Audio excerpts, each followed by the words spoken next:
It's 1 a.m. at In-N-Out, and if you plan on grabbing somebody's neck, plan on taking a couple of shots to the dome. That's what a hamburger all about.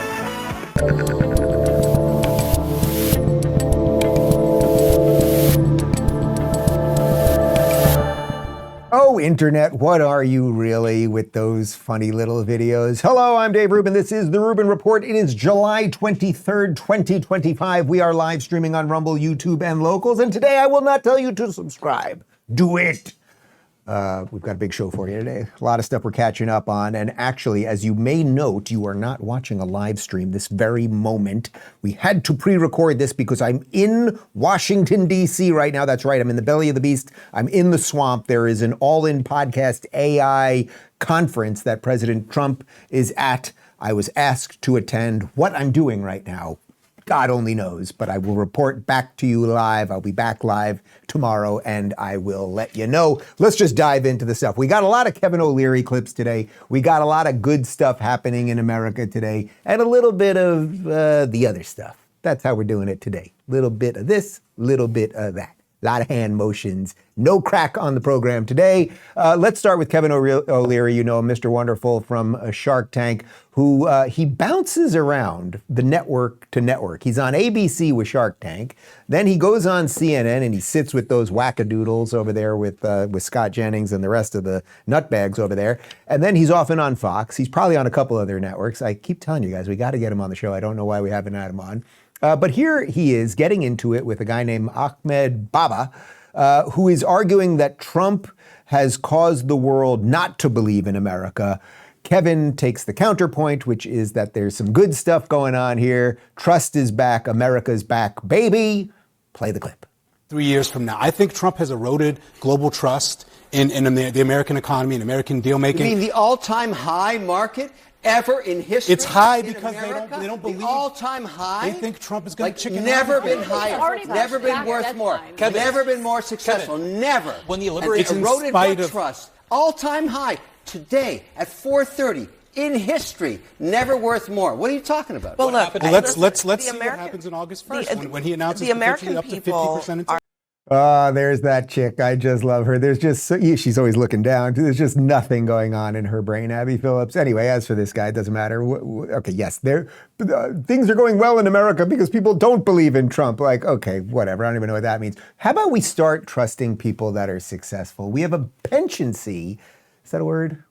I think it's a word. It sounds like a word. We have a habit in this country of trusting people who have never accomplished anything. If you were to look at all of the Democrats, whether it's AOC or Bernie or Mamdani, all of these people that actually have never run businesses, many of whom don't have families, don't have children, they've never run an operation, they don't know how to build anything. We somehow have this need to put these people in charge. Well, now we've got the adults in charge, and Donald Trump has built an awful lot of things. Some super successful, some less successful, some failures, but that's what a businessman and a builder does. You're not going to bat 1,000. And right now, as the trade deals are out and they're coming back in, the markets are high. I would venture any of you right now, look at your statements, your bank statements, and they're doing pretty well. There's a general feeling. I mean, I know facts don't care about your feelings. There's some small person who says that every now and again. But just how do you feel? Let's put aside the numbers for a second because I'm going to show you numbers in a moment. But how do you generally feel about your dollars right now? I feel way more confident in my dollars right now when I go to the store than I felt under Joe Biden and the Inflation Reduction Act and the fact that we had these ridiculous trade deals and we were footing the bill on NATO and all of these things. So there's the feeling portion of it, but how about the fact portion of it? This from CNBC. Here's a recap of today's market action. The S&P and the Nasdaq both hitting record highs once again as communication services and discretionary stocks led the gains. To recap, as Mr. Wonderful said, things are looking good. The market is way up. People do have a little bit more money in their bank account. And I think, although pensiency is a word, they have a penchant for that, not a pensiency for it. I'm not above correcting myself when it comes to grammar on this program. But let's get this to where there's a little bit of a hiccup as it pertains to the economy at the moment, because Trump has been fighting with Jerome Powell, who's in charge of the Fed, because Trump really wants interest rates turned down, and it's up to Powell, and we'll explain that a bit more. Here's what Trump said on Truth Social. Too late, and the Fed are choking out their housing market with their high rate, making it difficult for people, especially the young, to buy a house. He is truly one of my worst appointments. Sleepy Joe saw how bad he was and reappointed him anyway, and the Fed board has done nothing to stop this numbskull from hurting so many people. In many ways, the board is equally to blame. The USA is rocking, there is very low inflation, and we deserve to be at 1%, saving $1 trillion a year on interest costs. I can't tell you how dumb too late is, so bad for our country. So too late obviously is his pet name for Jerome Powell. And you know, one of the things I always tell you guys, like I try not to get ahead of my skis on this show. I am not an economic expert, but I like talking to economic experts and I like learning and things like that. But one of the things that I just judge the economy on, generally speaking, are interest rates, because when you can borrow, when interest rates are low and you can borrow, you can get into the game more, which is why I always say I like when I pay my mortgage, because I got a low interest rate before it exploded a couple of years ago, where now it's 6, 7, sometimes 8%. If you got in at 2 to even 3.5%, then yeah, you're paying a little something extra every month to the bank for the privilege of lending you money so that you could buy your house. And then the hope is that over time, as you pay it back, the bank gets all their money back, so then they made a profit from you over the course of however many years your loan was, 10, 15, 30 years. You got your house, and then at the end of that, your house is now worth more, and then you sell it, and that's how you do win-win-win. That's the beauty of capitalism. When the rates are high, though, it's a barrier to entry that now many young people for sure are feeling. So we did a little fact checking before, or a little background check. So why is it, I wanted to do, my thing lately has been, let's give the devil his due. So why is it that the Fed does not want to lower interest rates? This is according to Grok. Jerome Powell would lower interest rates if inflation drops sustainably to the Fed's 2% target, the job market weakens, or the economy shows signs of a serious slowdown or financial stress. Right now, rates aren't being cut because inflation is still a bit too high, the labor market remains strong, and the Fed doesn't want to risk cutting it too soon and letting inflation come back. They're waiting for a clearer sign that inflation is truly under control before easing policy. So according to Grok, there's basically an acknowledgement that inflation is pretty good, but Powell's argument is I want to wait a little bit longer because if we go in too early, it could blow the whole thing up. That's his position. Obviously, Trump takes another position. I just laid out my general position, which is lower it as much as possible so more people can get in. You also want, we've been talking a lot, and we'll do more on the second half of the show, of how young people are sort of feeling like they're being left out of the economy. Well, the best way to get them in is be able to lend them some money so that they could maybe build a business or do a startup or get involved in AI or tech or build a home and not have to be paying rent and all of that. So you want things to be as open as possible, but there does seem to be this loggerhead, let's say, between Powell and Trump. Now I want to show you this video of CEO of Azoria investment firm. His name's James Fishbeck, talking about how actually there's a political agenda here, and Jerome Powell is basically sabotaging Trump. Americans deserve a little bit of relief when it comes to their credit card bills and their mortgages, and Jerome Powell can do that if he would stop trying to sabotage the president and his agenda. Well, of course, President Trump has been pushing back. He had comments again today saying the Fed has to cut a full percentage point. But, what do you make of the pressure campaign? Some people say it works against the president because now Powell, if he would look like he's bending to the will of the White House. Well, it's not bending the will to the White House. It's bending the will to the economic facts and realities of the ground. Here's the truth, Charles. The New York Federal Reserve has its own estimate of what they call the natural rate of interest. That's the interest rate from the Fed that neither slows down nor speeds up the economy. Their model says that the Fed's rate right now should be 3.3%. Where is Jerome Powell keeping it?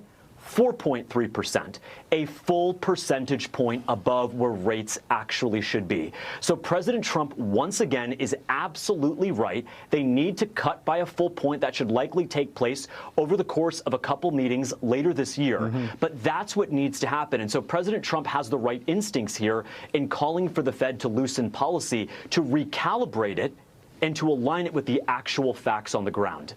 Okay, so like a kind of simple version of this, if you don't want to get too inside all of the math on this. If the rates right now are at about 4.3%, and what he's arguing there is it should be closer to 3.3, that's pretty significant. And even in a place like Florida, our housing market has slowed down. Even though all these people want to come to Florida right now, if you need to get a mortgage to buy your home and you're like, the rate's high, maybe you're not going to move right now. So think about it. All of the people that are thinking about leaving New York right now, they have to get new mortgages in Florida and they really want to get out, but they're looking at those high interest rates. You lower those interest rates, those people start moving. You actually just start adding energy to the economy. People start moving around again. They start buying houses. And then, by the way, those people who bought the houses here in Florida, they're going to have to sell their house back in New York. And then maybe somebody who's a renter in New York finally gets to buy their first house. So again, just lowering the rates, getting the government a little bit out of the way so people can borrow more and partake in the economy more is generally good. Here's Scott Bessent calling for an internal review of the Federal Reserve because this is starting to feel more like a political fight than purely a math fight. To be clear, I am calling for an internal review, and I think that this could be Jay Powell's legacy, that the Fed, since the great financial crisis, has had what I call gain-of-function monetary policy, and the expenses have gone up a lot. The Federal Reserve Board expenses since 2004 are up 4x. I can tell you, at Treasury, we've cut our expenses about 17% last year. Everything else that the Fed has done over the years has just grown and grown and grown. And this is what happens when you don't have oversight. They aren't subject to appropriations. They either use the money they make. Right now, they're losing about $100 billion a year, so they just print money to spend it. All right, so there's the Treasury Secretary saying we should have an internal review of the Fed, which seems to be getting bigger and bigger and bigger. And also, why do they seem to be at odds with the president? Well, Kevin O'Leary, now on another network, explains perhaps why Trump is just bashing the Fed, even if he's not happy with the numbers, that when you bash the Fed, you're kind of always on the winning side.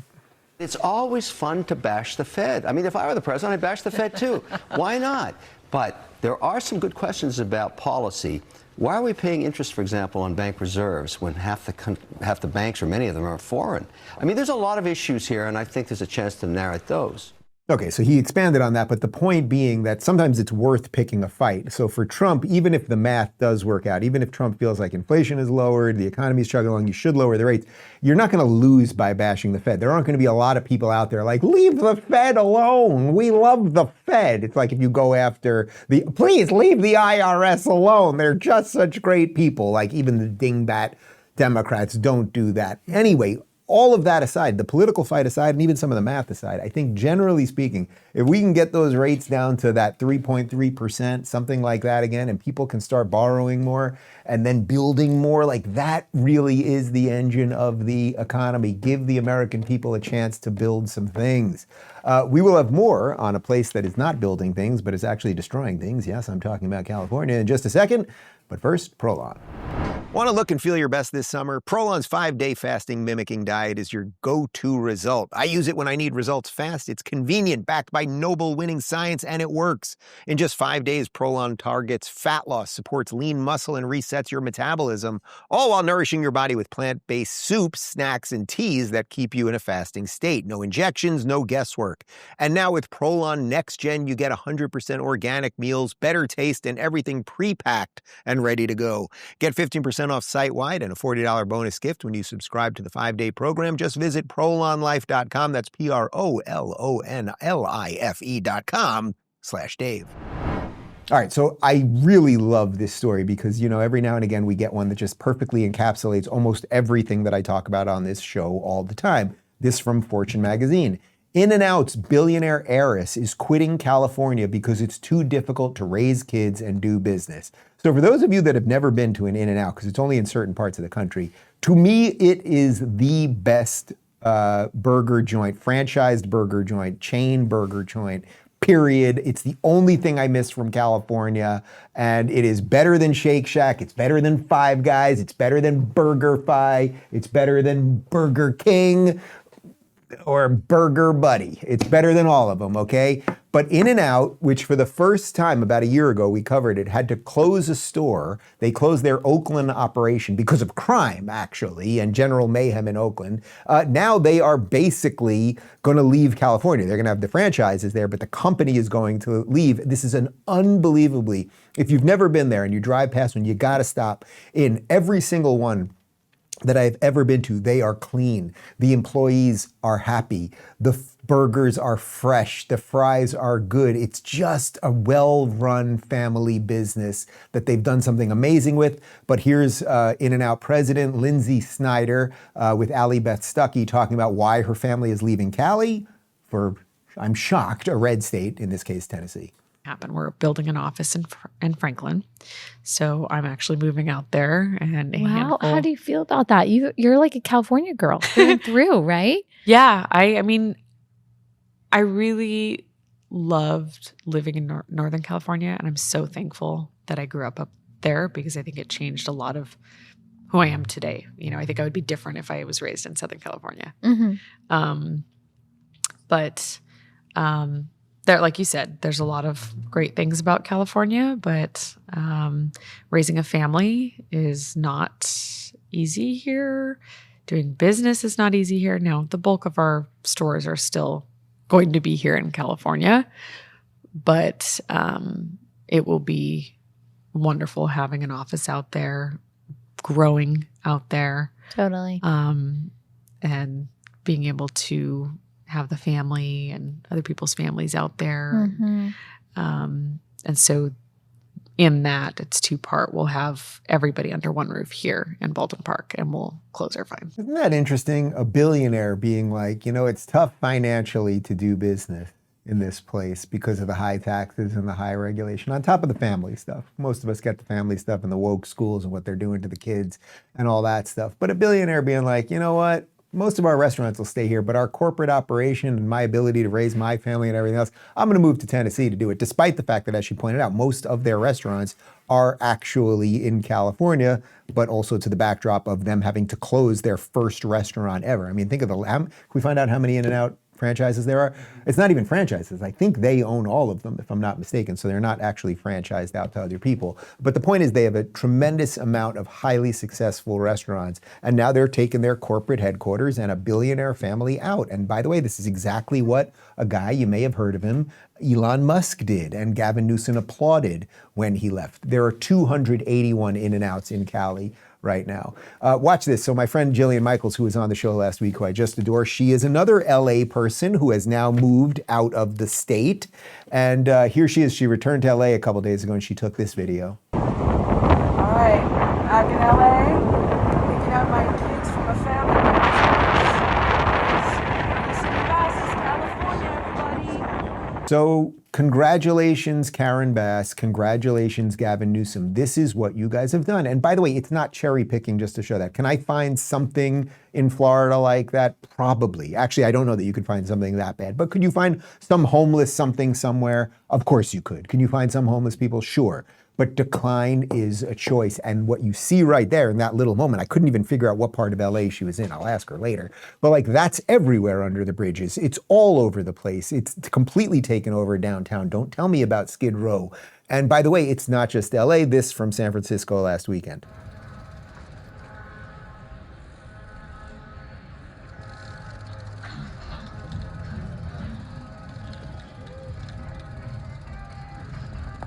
Where is the social distancing when you need it? So again, it's a choice, guys, and there's a reason that Democrat-run cities then come in where the communists say, we'll house everybody, because people look around and they're like, well, these crackheads need houses. And then the communists come in and we'll give them the houses. We're just going to have to take them from the rich people. Don't worry about that. And by the way, we're going to need a lot of their money. And then the rich people leave, and then they need a lot of more other people's money, and there's less money to go around, et cetera, et cetera. The other thing, of course, that happens in these places, like Los Angeles, is that crime runs rampant. It's not just that you have transients and you have illegals and you have drug addicts and general zombies who want to eat your face and all of those things out on the street. It's that criminals are emboldened because they know they're not going to be arrested, and they usually are not going to be shot, although in this case, a bunch of looters tried to rob an LA jewelry store, and the owner was wise enough to have a gun.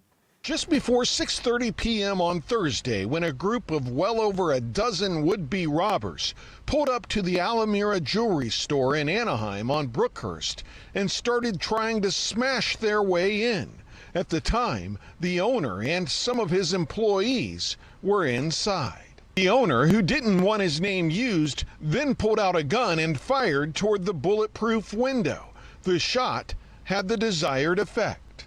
After I do the first shot to scare him first, thanks God, I see that happen, the people, he's left. So look, I know we can show you these kind of criminal things all the time, but there's a reason that that one matters. There's a guy who lives in Anaheim, California, not too far from Los Angeles, and a huge group of whoever the F these kids are go in, and they just think they're gonna have an easy time because it's Cali and the police won't show up and people will be unarmed and you can do whatever you want. You can steal the jewelry and you can sell it on the black market and you get away with all of it because that's what happens consistently. And then what happens when you're a business person who's armed? One shot into the, does it bounce off the bulletproof glass? Could he have hurt himself while shooting indoors, the bulletproof? I'd like to know about that. But the point is, one shot and he got them to scurry away like rats. So if you live in a place that will not defend you, and you shouldn't trust that it's going to defend you, even if you live in a good place, you should always be willing to defend yourself and your property and your family and everything else. Here's Kevin O'Leary again, bouncing around networks, talking about California, and maybe, you know, if it keeps crumbling and the shooting and the zombies and everything, that they're going to hold somebody accountable for some of this stuff. It's bad policy. It's bad management at both the state level and municipal. I don't wear my watches in any California cities anymore. Yeah. Some of them are lawless wastelands downtown. The defund the police thing was a bad idea. It's not just in and out. Chevron, one of the world's most iconic energy companies, was started in California. They actually left their home state. If that doesn't tell you it's broken, I don't know what does. Energy independence is crucial for America. They basically said, can't stay here anymore, even though this is our legacy. We have to leave under these punitive policies. I'm so happy there is competition of states. Tennessee is a go-to state. Florida, Texas, there are many others, North Dakota, South Dakota. I think it's important that we understand that now we have social media that sees these stories and it spreads it out everywhere, that if you are a policymaker, and you're held accountable now. I mean, this is right on Gavin Newsom's lap. All right, so first off, while the video is playing there, Connor did a little research, and as far as shooting at bulletproof glass, it depends on the angle and the type of bullet as to whether it might bounce back in your face. That's important to know. Everybody take note of that. And of course, everything. I mean, O'Leary, once again, just making basic sense. So congratulations, you guys kicked out In-N-Out, you kicked out Chevron, you kicked out Tesla, you kicked out the Rubin Report, you kicked out a whole bunch of businesses over years. And I don't know, there's got to be someone somewhere, someone send me the name of a business that was like, you know what, I can't do this in Tennessee or Texas or Florida anymore. I'm moving to Los Angeles. That just sounds profoundly ridiculous. I think I mentioned this once before, but I have a very good friend who is a brilliant home builder in Los Angeles. He makes absolutely gorgeous homes. He has 3 homes for sale right now that are like a decent amount of money, between $4 and $7 million. But that for LA, that's like kind of average actually. And he cannot sell them. It's not because the homes aren't great. It's because nobody is moving there anymore. So good luck with all of that. We'll have more on the Democrats who are just confused. They're just confused about, they're either downright evil or they're confused about everything. I leave that for you to decide, but first, 1775 coffee. Guys, let's be honest. Most coffee gives you that quick little jolt, and then what? A crash, jitters, that mid-morning brain fog, and before you know it, you're already pouring a second or third cup just to make it to lunchtime. But what if your coffee did more than just wake you up? What if it actually did something good for your body, something real, something lasting? Meet Rejuvenate Coffee. This isn't your average cup of joe. It starts with premium real Arabica beans, so yes, it tastes incredible. But what makes it special is what's inside, a powerful compound called CAAKG. Now, I know that sounds technical, but stick with me. CAAKG is backed by real science. It's been shown to support cellular energy, a healthy metabolism, and even healthy aging. Yeah, you heard that right. Your coffee could actually help you feel better, not just today, but 10 years from now. This isn't a gimmick. It's not a trend. It's a smart decision for people who take their health seriously and who want to feel focused, strong, and dialed in every single day. So if you care about how you feel, not just this morning, but long term, Rejuvenate Coffee is for you. Head on over to 1775coffee.com/Rubin and order a bag of Rejuvenate Coffee today. Fuel your body, protect your future. Rejuvenate. So what is going on with the Democrats? Is it that they are just so good and so right and we're so mean and we've tricked everyone into thinking that our ideas are good? Or is it that they are just pandering morons who never take a look in the mirror and see that they are the problem? Here's video of a man who had sex with a Chinese spy. He's a congressman from California. Eric Swalwell also farted live on MSNBC with Chris Matthews. And he says that the problem in 2024 was that Americans just didn't get enough Kamala Harris. I always kept saying to you guys, can we get more Kamala Harris? Because maybe she is saying something sensible. Maybe. Congressman, I mean, if you could give us just one line, I mean, what did you learn from the 2024 election? What should Democrats not do next time? Well, we have to always be on. And let me just give you an example. Most people say that the biggest mistake that Kamala Harris made was saying that she wouldn't do anything different than Joe Biden when she went on The View. I don't think that was the biggest mistake. And candidates, trip up all the time. I think the mistake was that there were many days that would pass before she did another major interview. And Donald Trump makes 3 mistakes an hour, but he's always on. And so when you're always communicating, not just to cable news, but to local news, to podcasters, to influencers, always on means you're always honest. And we have the values on our side, and now we just have to be in more places, more spaces, and that's why we're going to win the midterms in just under 18 months. God, this guy is such a schmuck. He says Donald Trump is always on, and Donald Trump lies 3 times an hour. And then a minute later, he says always on means always honest. Like, just absolutely awful. But yes, we did need more Kamala Harris. We needed more of this. Everything is in context. My mother she would give us a hard time sometimes, and she would say to us, I don't know what's wrong with you young people. You think you just fell out of a coconut tree? You exist in the context of all in which you live and what came before you.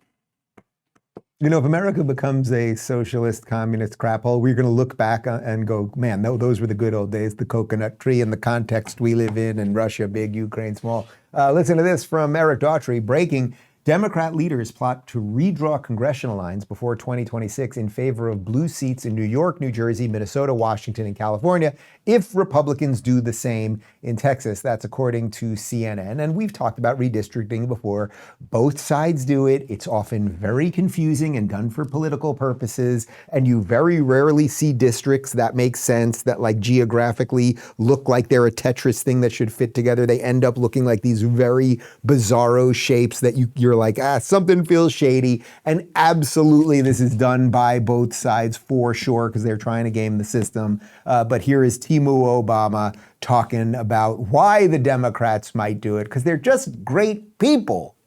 And these Republicans are trying to disenfranchise millions of voters in Texas as part of a scheme to rig the midterm election. What we're committed to doing as Democrats in New York, in California, in New Jersey, across the country, is make sure that the congressional maps are as fair as possible. The people of Texas are at risk of not having fair maps. We have a responsibility of making sure that we look at every single state of the union and do what we can to ensure that we maximize fairness in those jurisdictions.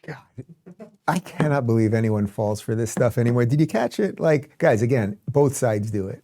Both sides do it. I'll be completely ambivalent on who's worse at it or who's more nefarious or whatever else. Let's just put that aside.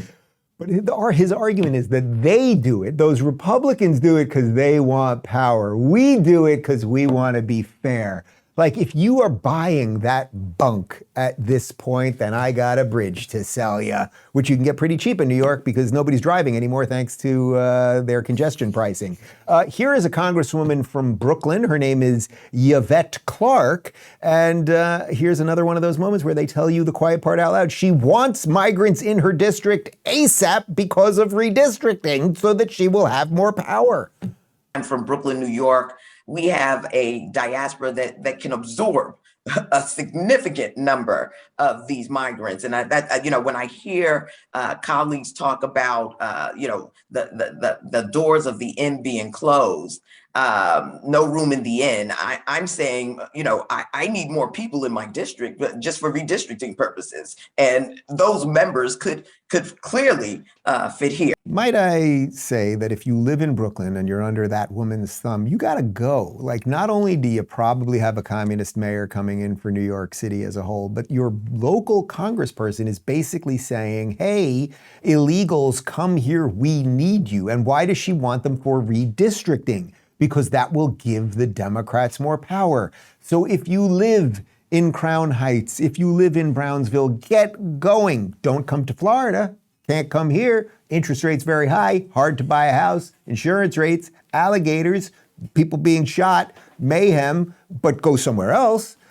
Do you remember Beto O'Rourke? He ran for president once. He's a furry, which is a type of person that puts on a giant like mouse costume, or what other animals they like, raccoons or fox. They're big on foxes and wolves. And I guess they dance and party and sometimes have sex with other furry people. He's apparently one of them. And here he is. And again, it's just that when the Democrats do things, it's because they're good people. We, the rest of us, just want power. Match fire with fire. I think Democrats in the past too often have been more concerned with being right than being in power. And we've seen Republicans only care about being in power regardless of what is right. So you support the Newsom effort because California right now has an independent commission that does districts in as fair a way as possible, in nonpartisan way as possible. And you're saying Democrats should, even though you don't approve of it, Democrats should do it too. We have to get serious. We have to be absolutely ruthless about getting back in power. So, yes, in California, in Illinois, in New York, wherever we have the trifecta of power, we have to use that to its absolute extent. Power schmower. We'll get to that in a second. I believe we have a picture of Beto, which is, what's his real name? Is it his real name Francis or something? But anyway, I think we have a picture of Beto in his band there, and I guess is that a pig mask? That's the sheep mask. So it became like an internet meme that he likes to put on animal masks and I suppose have sex with strange furry creatures. As for what he said there, call me old school. I like having principles, and you have principles and you should try to hold on to your principles, not just attain power. And everything with them is a projection, right? It's all a confession through their projection of what they say about us. And I'm giving the devil his due. That really has been the theme all week. I am not saying Republicans are right about this, or I'm not saying Republicans do it for the right reasons. Everyone in politics wants to get power. That's what politics is. It's a nasty game of power. It's like Game of Thrones, just with less White Walkers. You get it? Like, it's a powerful game where you're going to have to do a lot of bad shit. But this thing where they have to pretend they're the good guys all the time, it really could just make you barf. And speaking about barfing, we're going to talk about Harvard in a second, but first, V-Shred.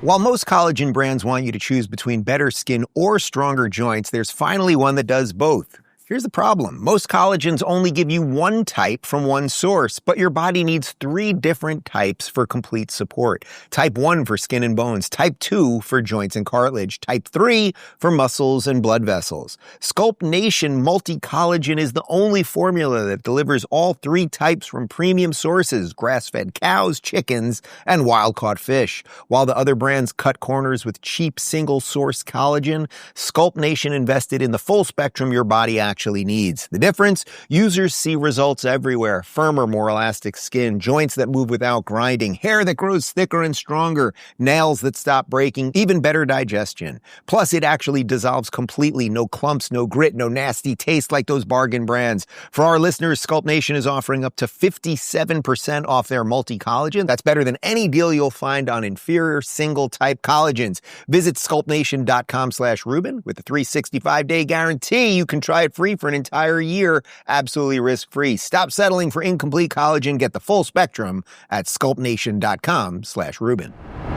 This from Donald Trump on Truth Social. The Harvard case was just tried in Massachusetts before an Obama-appointed judge. She is a total disaster, which I say even before hearing her ruling. She has systematically taken over various Harvard cases and is an automatic loss for the people of our country.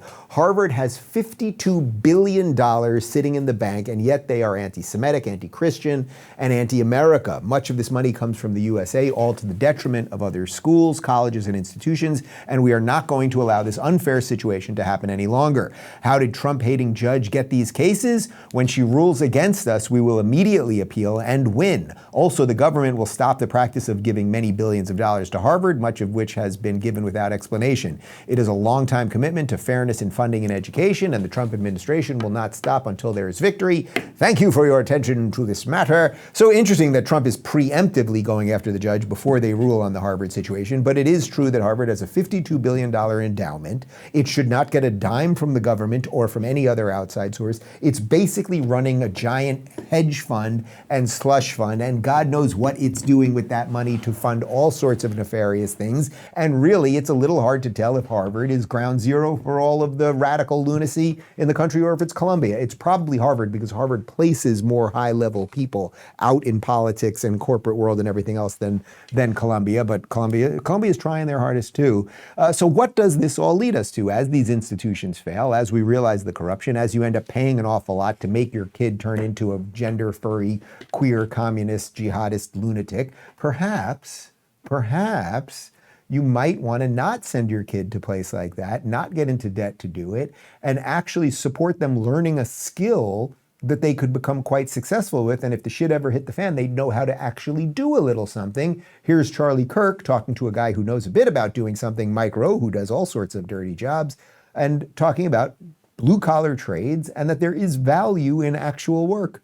I want to dive into this for a second. And Mike, you deserve such credit, and I cite you all the time. As you know, I am a outspoken critic of the current college model. I didn't go to college. I represent a lot of blue-collar workers who are fans of our show because I try to give a voice to that portion of the country. But part of the problem, and we call them the muscular class on the show, as you know, Mike, part of the problem are parents around the country would rather have their kid go into debt to study sociology at, Wellesley than to go work construction.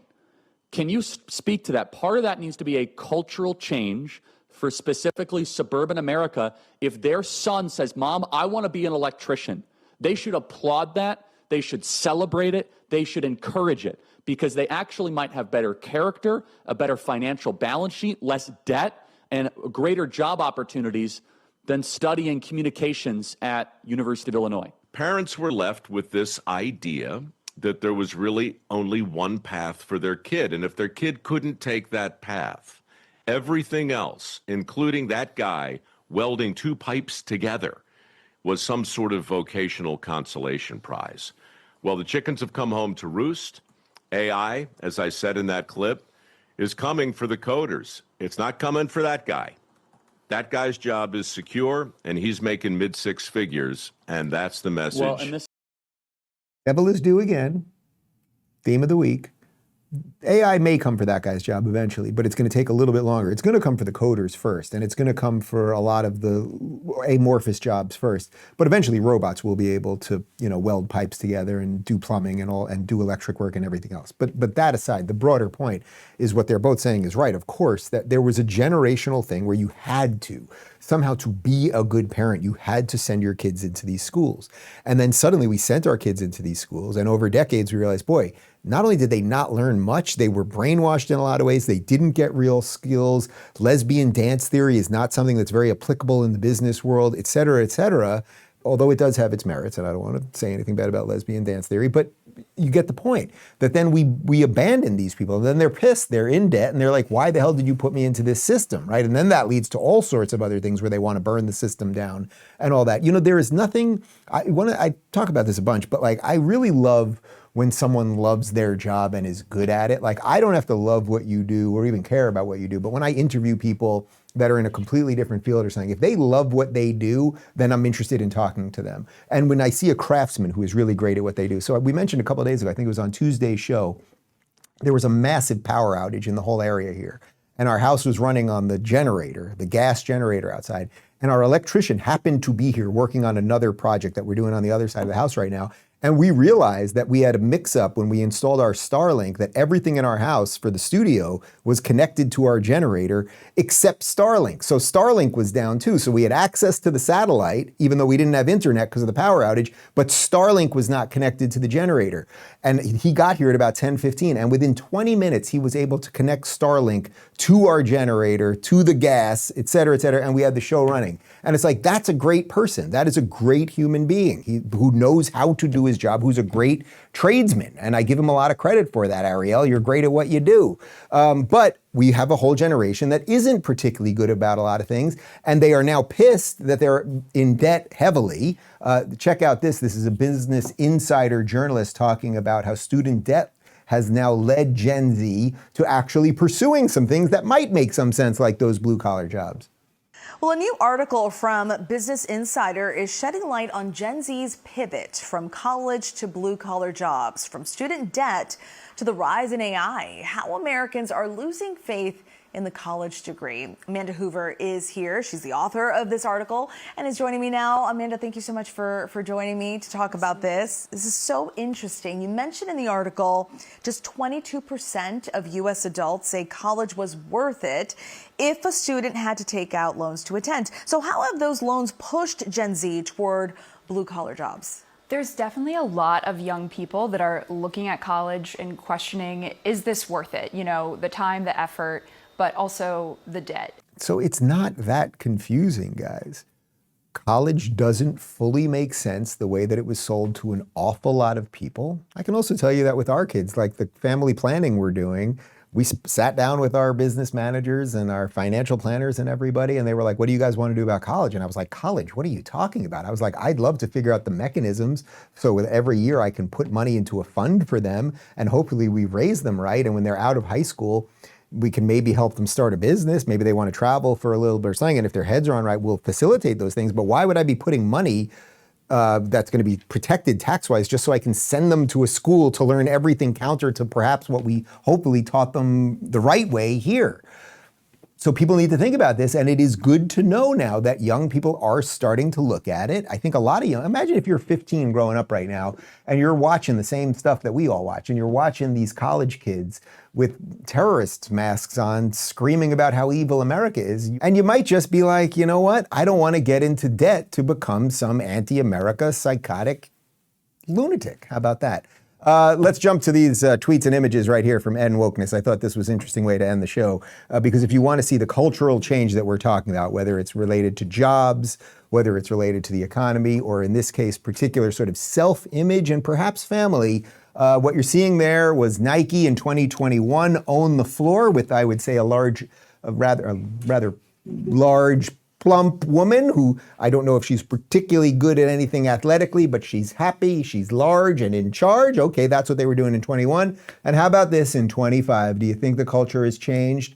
You've already won. And what's going on there? Well, how about that? It's a father, and he's about to teach his young kid how to play golf. But the point is he has a young kid, and he's won already because he has a son, and he has a family. No offense to the larger women who are working the booty on the dance floor. I thank you for watching the show today. As I said, I'm in DC right now, so stay tuned. We'll get some updates on what I've been up to. Maybe I got to see Mr. Trump and the rest of the cast of characters we're always talking about. No post-game show today, obviously, but we will be back live tomorrow at 11 a.m. Adios. I feel like every time I look at my phone nowadays, it's just filled with racism and misogyny and anti-Semitism. And then I'll close my notes app